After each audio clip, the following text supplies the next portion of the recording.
Hello नमस्ते friends, आप सभी का यूपीजीएस में स्वागत है। तो आज हम बात करेंगे वैद्युत धारा, इलेक्ट्रिक करंट। तो कल बात हमने किया था ओम के नियम पर। ओम का नियम क्या था? V/I बराबर R। तो ओम ने किसकी खोज की थी? R की। यहाँ पे R क्या है? प्रतिरोध। R क्या है? प्रतिरोध। ओम ने R की खोज की थी, प्रतिरोध की खोज की थी। तो इसकी परिभाषा पता है क्या होगी? कल हमने लिखाया भी था और बताया था कि इसकी परिभाषा एक लाइन में आपको याद रखना है, कहीं पर लिखने की जरूरत नहीं है। उस परिभाषा को सिर्फ आपको याद करने की बात है।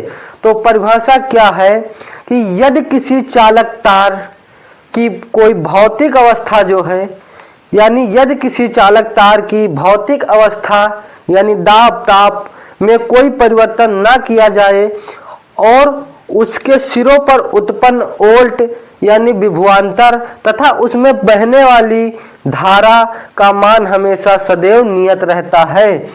तो ओम ने जो समीकरण दिया था तो ये ओम की समीकरण है।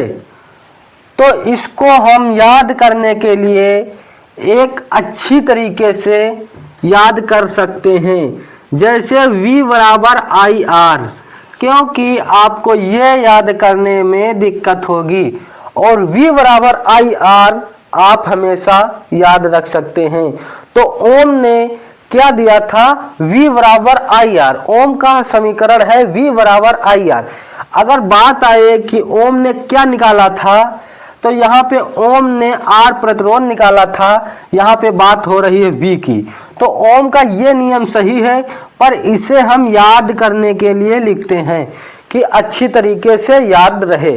चलिए फिर अपने चैप्टर पे आते हैं कि हमारा चैप्टर है वैद्युत धारा। तो वैद्युत धारा यानी इलेक्ट्रिक करंट। तो यहाँ पे हम बात करेंगे वैद्युत की और धारा की अलग अलग।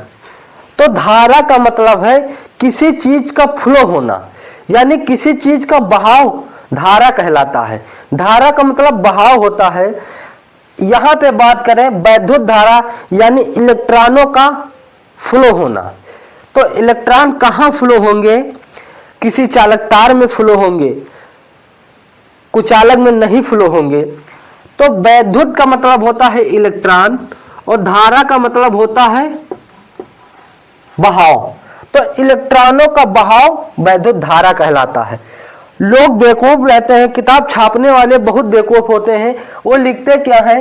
किसी चालक तार में, यानी कोई चालक तार है तो किसी चालक तार में वैद्युत आवेश के प्रवाह की दर को वैद्युत धारा कहते हैं। यानी किताब में क्या लिखा होता है? किसी चालक तार में वैद्युत आवेश के प्रवाह की दर को वैद्युत धारा कहते हैं। ये बेवकूफ हैं, लिखने वाले बेवकूफ होते हैं। धारा का मतलब होता है बहाव और वैद्युत का मतलब होता है इलेक्ट्रॉन। ये परिभाषा और जो मैं बोल रहा हूँ परिभाषा एक ही है, मगर अब यहाँ पे हम अपने हिसाब से परिभाषा बनाएंगे कि किसी चीज का बहाव यानी फ्लो होना धारा कहलाता है।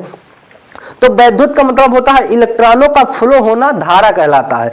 अब इलेक्ट्रॉन को आगे ले जाने के लिए इलेक्ट्रॉन को पीछे से कोई ढकेलता है, तो इलेक्ट्रॉन को आगे ले जाने के लिए पीछे से वोल्टेज यानी विभव जो है, वोल्ट जो है वो इलेक्ट्रॉन को ढकेलता है और उस तार में R प्रतिरोध होता है।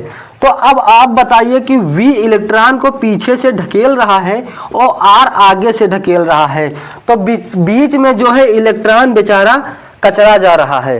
तो अब बात यह करिए कि अगर इलेक्ट्रॉन को ले जाना है तो विभव की जरूरत पड़ेगी। वोल्ट ही इलेक्ट्रॉन को आगे ढकेलता है और जो ये होता है R प्रतिरोध, ये इलेक्ट्रॉन को रोकता है।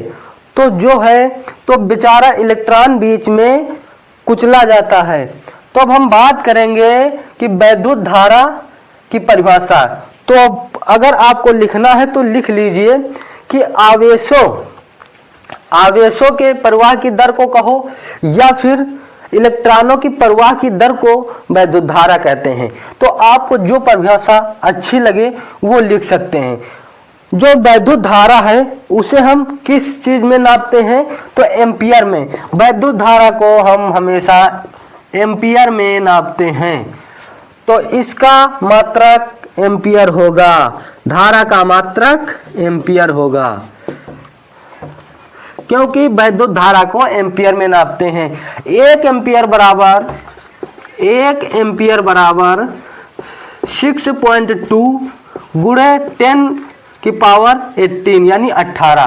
तो 1 एम्पियर बराबर 6.25 गुणे 10 की पावर 18। जब किसी व्यक्ति को 1 एम्पियर का करंट लगता है तो उसमें उसके शरीर में 6.25 गुणे 10 की पावर 18 जो है इलेक्ट्रॉन शरीर के अंदर प्रवेश करते हैं झटके से। तो अगर जिस हिसाब से उसको अगर 5 एम्पियर की धारा लगेगी तो उसको कितनी दिक्कत होगी, कितनी तेजी से उसके शरीर में इलेक्ट्रॉन प्रवेश करेंगे। इसीलिए जब किसी व्यक्ति के करंट लगता है तो उनका जो है इलेक्ट्रॉन जो है उनके शरीर में प्रवेश कर जाते हैं, इसीलिए उनको इलेक्ट्रॉन नचा देता है। अब यहाँ पे हम बात करेंगे कि इलेक्ट्रॉन किसी चीज को कैसे नचाता है और ये करंट बल्ब कैसे जलते हैं, हीट कैसे मिलती है, हीटर कैसे चलते हैं। तो यहाँ पे अब बात करें कि ये जो है इलेक्ट्रॉन वाली बात, कि इलेक्ट्रॉन को हमेशा विभव यानी वोल्ट ढकेल कर चलता है और इधर से जो है आर प्रतिरोध जो है ये रोकता है। तो इलेक्ट्रॉन को वोल्ट बढ़ाता है कि आप आगे चलिए, उसको ढकेलने का काम करता है। वोल्ट जो है इलेक्ट्रॉन को ढकेलने का काम करता है और जो रेजिस्टेंस आर है वो उसको पीछे वापस करने का काम करता है। तो जब वोल्ट जितनी पावर के दोगे उतनी तेजी से इलेक्ट्रॉन फ्लो होगा, तो जो है प्रतिरोध वो उसको रोकेगा। तो यहाँ पे बेचारा इलेक्ट्रॉन कुचला जाता है यानी मारा जाता है। तो आपको ये पता है कि अगर दो लोगों में झगड़ा होता है तो बीच वाले को बड़ा आराम मिलता है, बहुत अच्छा लगता है। तो यहाँ पे बात यही हो रही है कि अगर दोनों लोगों में टक्कर होगा तो दूसरे को बहुत अच्छा लगेगा। तो जैसे ये तार है और जो करंट होता है वो इस प्रकार चलता है, धारा के हिसाब से, नदी के हिसाब से नहीं चलता है। करंट को अगर जाने की रास्ता है, अगर वो जा रहा है तो उसको अगर आने की रास्ता मिलेगी तभी वो जाएगा, अन्यथा करंट अकेला कुछ नहीं कर सकता है। अगर आप करंट यानी तार में जो तार है वो 2 तार ना हो, एक ही तार हो, तो आपका वो करंट इलेक्ट्रॉन कुछ नहीं कर पाएगा। तो यहाँ जैसे आप ये है हमारा, एक होता है फेज, एक होता है न्यूट्रल। इसे हम लाल तार बोलते हैं, इसे काला तार बोलते हैं, इसे गर्म तार बोलते हैं, इसे ठंडा तार बोलते हैं। तो ये जो होता है, तो यहाँ आप समझ लीजिए ये बल्ब है, ये बल्ब है। तो जो वोल्ट है वो इलेक्ट्रॉन को ढकेलेगा और जब ढकेलेगा तो प्रतिरोध आर जो है उसको बीच में कुचलेगा। जब वहां पर कोई, आपको ये पता है कि इलेक्ट्रॉन जब बीच में कुचलेगा तो अगर उसके बीच हम टंगस्टन धातु लगा दें, यहाँ जो है अगर हम टंगस्टन धातु लगा दें तो ये क्या हो जाता है, ये लाल पड़ जाता है, यानी खूब लाल पड़ जाता है। तो इसीलिए लोग जो वैज्ञानिक हैं उसका उपयोग, टंगस्टन का उपयोग बल्ब में कर दिया गया है। जैसे ये आपका बल्ब है तो इसमें जो है टंगस्टन धातु लगाया गया है, तो इसीलिए टंगस्टन जो है वो लाल पड़ जाता है, इसीलिए बल्ब में टंगस्टन धातु लगाया गया है। अब दूसरी बात करें, नंबर 2 नाइक्रोम। नाइक्रोम का काम क्या होता है?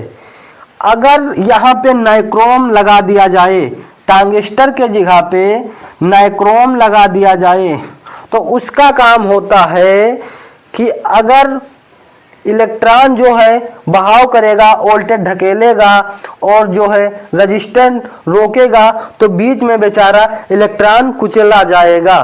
तो वहाँ पे जो नाइक्रोम लगेगा तो नाइक्रोम जो है वो गर्म हो जाएगा, तो उसको हीटर में लगा दिया गया है। तो जो लाल पड़ जाता है उसको बल्ब में लगाया गया है, जो बल्ब आता है उसमें नाइक्रोम लगा रहता है, टंगस्टन लगा रहता है। और जो हीटर में, प्रेस में, यानी हीट करने वाली वस्तुएं में जो लगाया जाता है वो जो है नाइक्रोम धातु लगाई जाती है, नाइक्रोम। तो बल्ब में टंगस्टन, हीटर में नाइक्रोम। और अब बात करें कॉपर की, तो बल्ब में टंगस्टन, हीटर में नाइक्रोम, प्रेस में नाइक्रोम। तो बात करें कॉपर की Cu, तो कॉपर का मतलब ये होता है कि अगर कॉपर में हम धारा फ्लो करें तो कॉपर क्या होता है, घूमने लगता है, राउंड करने लगता है। अगर कॉपर में हम करंट फ्लो करें तो वो राउंड करने लगेगा। इसीलिए कॉपर का यूज पंखे में लगा दिया गया है, क्योंकि जब चक्की चलती है तो बेचारा जो गेहूं होता है वो बीच में पीसा जाता है, फिर उसका मजा जनता लेते हैं, लोग लेते हैं। इसी प्रकार जब टंगस्टन गरम किया जाता है या उसको दिक्कत होती है, वो कुचला जाता है, तो वहां पे वो गरम लाल हो जाता है। जब लाल हो जाता है तो उसका यूज जनता लोग करते हैं, क्योंकि कुचला कोई और जाए, मजा लोग कुछ और लेते हैं। तो अगर टंगस्टन कुचला जाए तो जनता को क्या मिलेगा, हम लोगों को क्या मिलेगा, लाइट मिलेगा, प्रकाश मिलेगा। इसी प्रकार अगर नाइक्रोम कुचला जाए बीच में, तो नाइक्रोम में अगर धारा प्रवाहित की जाए तो हमें क्या मिलेगा, हीट मिलेगी, गर्मी मिलेगी। इसीलिए इसका यूज प्रेस में, हीटर में कर दिया गया है।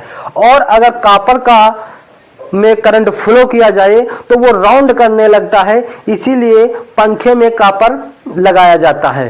तो आपको पता हो गया होगा वैद्युत धारा, और वैद्युत धारा की परिभाषा क्या है, और एक वैद्युत धारा को किससे नापा जाता है, मापा जाता है। तो एम्पियर में 1 एम्पियर की वैल्यू कितनी होती है, 6.25 गुणे 10 की पावर 18 यानी 18।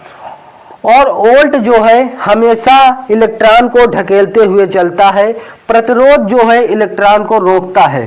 तो कभी कदार ये होता है कि अगर इलेक्ट्रॉन जो है, जो वोल्ट है वो इलेक्ट्रॉन को ढकेलता है, ये वोल्ट है और ये इलेक्ट्रॉन है, तो इसको ये ढकेलता है, और ये जो है आर प्रतिरोध जो है इसको ढकेलता है, तो ये बीच में कुचला जाता है। जब ये कुचला जाता है तो अब यहाँ पे बात उठती है कि जब ये दोनों कुचला जाता है तो पूरा करंट जो है फ्लो नहीं हो पाता है, तो कुछ करंट जो एक्स्ट्रा होता है वो उष्मीय ऊर्जा में बदल जाता है। कभी कदार आप देखे होंगे कि मोबाइल अगर चार्जिंग पे लगा दें तो हमारा मोबाइल कुछ समय के बाद हीट होने लगता है, गर्म होने लगता है, यानी उष्मीय ऊर्जा में बदलने लगता है। तो यहाँ पे बात करें हैं वैद्युत धारा की, और वैद्युत धारा को किससे मापा जाता है, टंगस्टन का उपयोग क्या होता है, नाइक्रोम का उपयोग क्या होता है, कॉपर का उपयोग क्या होता है। तो टंगस्टन को बल्ब में यूज किया जाता है, नाइक्रोम को हीटर प्रेस में यूज किया जाता है, और कॉपर को पंखे में यूज किया जाता है। भाई कुचला कोई और जाए, मजा कोई और ले। तो यहाँ पे यही बात हो जाता है। और अब बात करें फेस और न्यूट्रल की, तो फेस को लाल तार बोलते हैं, न्यूट्रल को काला तार बोलते हैं, इसे गर्म तार बोलते हैं, इसे ठंडा तार बोलते हैं, इसे जीवित तार बोलते हैं, इसे मृत्यु तार बोलते हैं। तो ये है हम इस प्रकार इस नाम से इसको जानते हैं। अगर इलेक्ट्रॉन को बात करें कि अगर इलेक्ट्रॉन को जाने आने की रास्ता नहीं है तो जो है वो धारा प्रवाहित नहीं होगी, वो धारा कुछ नहीं कर पाएगा। अगर इसको जाने के बाद इसको वापस आने की रास्ता है तो ये नाइक्रोम को लाल कर देगा, टंगस्टर को लाल कर देगा, नाइक्रोम को हीट कर देगा। और यहाँ पे बात करें टंगस्टर को लाल कर देगा, नाइक्रोम को हीट कर देगा और कॉपर को राउंड कर देगा। अगर इसको इलेक्ट्रॉन को धारा को वापस आने का रास्ता नहीं है तो ये कुछ नहीं कर पाएगा, ना आपको करंट मिल पाएगी ना कुछ हो पाएगा।